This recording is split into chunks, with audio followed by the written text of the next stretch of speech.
আসসালামু আলাইকুম, কেমন আছেন সবাই? আশা করছি সবাই ভালো আছেন। আজকের ভিডিওটা হচ্ছে আমার অ্যানিভার্সারি শপিং এর ভিডিও। আর দেখতে দেখতে একটা বছর চলে গেল কোন দিক দিয়ে চোখের পলকে বুঝতেই পারলাম না।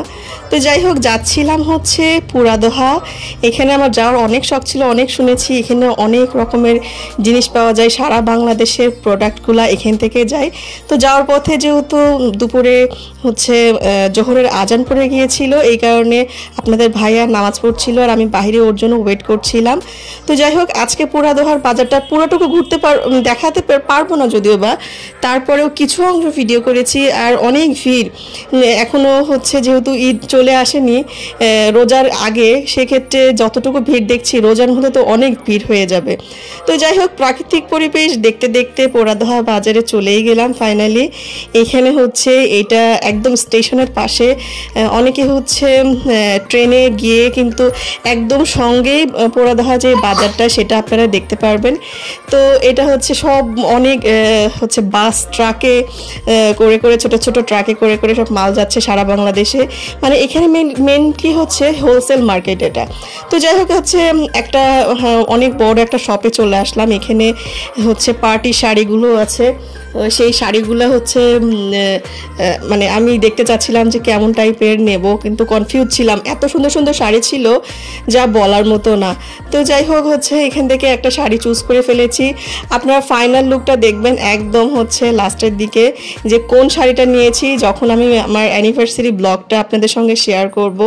আর আপনারা চাইলে কিন্তু পুরাদোহা যারা যান তারা কিন্তু এই শপটাতে যেতে পারেন। এটা হচ্ছে সেতু গার্মেন্টস।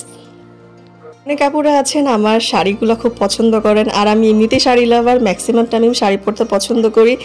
আমি আসলে ভাবতেই পারি না আমার চয়েসগুলো আপনাদেরও ভালো লাগবে।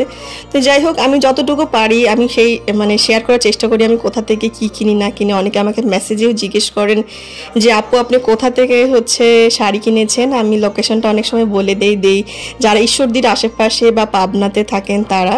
তো যাই হোক, আমার ফাইনালি আমার শাড়ি নেওয়া হয়ে গেছে। কোন শাড়িটা নিয়েছি সেটা কিন্তু সারপ্রাইজ থাকলো। আমি আপনাদের ভাইয়াকে বলেছি যে তুমি আমাকে সুন্দর একটা শাড়ি কিনে দিবা, আমরা অনেক কিছু দরকার নাই, আসলে আমার ম্যাক্সিমাম সব কিছুই আছে। তো যাই হোক, আমার শখটা পূরণ করে দিয়েছে। আমি যেই টাইপের শাড়ি চেয়েছিলাম সেটা নিয়ে নিয়েছি। আর এখানে কিন্তু শুধু শাড়ি না, এখানে বিয়ের শাড়ি, লেহেঙ্গা, 3 পিস, মানে কি নাই সব কিছু আছে। এমনকি ছেলেদের আইটেমও আছে, মানে এটা এক একটা এক এক সেক্টরে। তো যাই হোক, মার্কেট করতে করতে গলা শুকিয়ে গেছে। আর মানে শীত যদিও বা এখনও শীতের টাইম চলছে, তারপরেও মনে হচ্ছে পানির পিপাসা লেগে যাচ্ছে। রোজাটা আল্লাহ জানি না কিভাবে পার করবে, আল্লাহ যেন ভালোভাবে সবার রোজা খুব সুন্দরভাবে পার করে, এটাই দোয়া করি। তো এই জন্য আমার হচ্ছে লেবুর শরবতটা খুব ভালো লাগে, বাহিরে তুতমা দিয়ে যেটাকে বানাই। তো এত টেস্ট ছিল, যাই হোক সেটা খেয়ে আবার আর একদিকে চলে গেলাম আমরা। তো আমার মতো এরকম যেই রাস্তার যে বিভিন্ন স্ট্রিট ফুড আছে, তারপরে এরকম শরবত কারা কারা পছন্দ করেন অবশ্যই কিন্তু জানাবেন। কারণ অনেকেই পছন্দ করেন মানে রাস্তার পাশে যেই খাবারগুলো বিক্রি করে, আবার অনেকে হয়তো বা পছন্দ করেন না। তো এরপরে চলে গেলাম হচ্ছে একটা চাদরের একটা বিশাল বড় শোরুম ছিল। এটা আমি পুরোটা ভিডিও করতে পারি না। এখানে হচ্ছে অনেক রকমের চাদর, আপনারা কি চান এই চাদরগুলো কিন্তু সারা বাংলাদেশে কিন্তু যায়, যারা হচ্ছে এখানে পাইকারি রেটে আর কি সেল করে এখানে।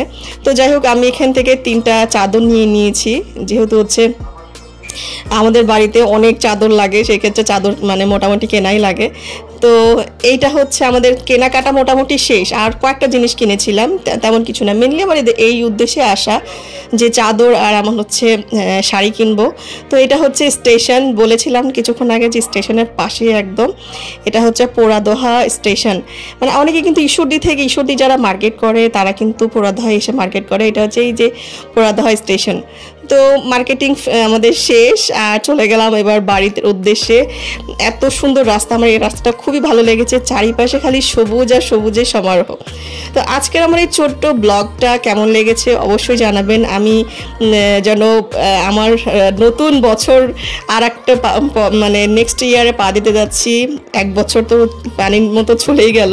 তা আমরা যেন সুখে শান্তিতে সংসার করতে পারি, ভালো থাকি, এটাই সবসময় আপনারা দোয়া করবেন। আর আমি হচ্ছে 1 তারিখে যদি সময় পাই অবশ্যই আপনাদের সঙ্গে লাইভে আসবো। সবাই ভালো থাকবেন, আল্লাহ হাফেজ।